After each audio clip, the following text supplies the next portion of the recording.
if you require more detail on Red Button, we have accessible commentary, also a signed version on BBC Two, and of course highlights on full coverage on iPlayer available immediately, and highlights tonight.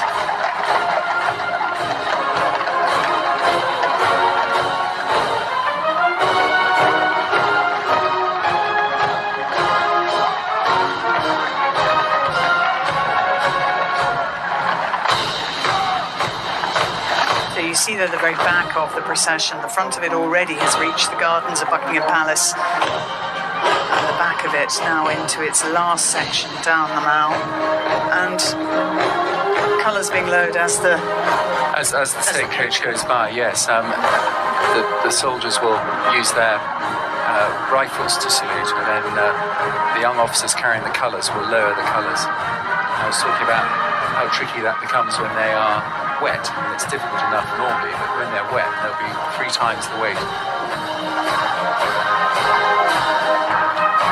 King Charles III is the Commander-in-Chief of the UK Armed Forces, and that's a role he inherited on the death of Queen Elizabeth in September last year.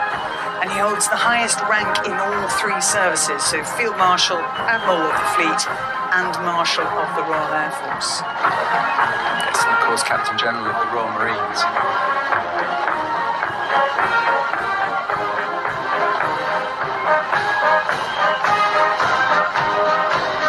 See bottom left there is colour down saluting as the King goes by. Talking of colours and flags, I think some of the horsemen have been heroic today. I'm sure the viewers have spotted a number of horses who've clearly been spooked by waving flags and cheering crowds. Which obviously is a hazard of ceremonial duty, but it's amazing the way they manage to control their horses in such circumstances. Particularly the musicians, as you said earlier, who don't necessarily have hands on the reins.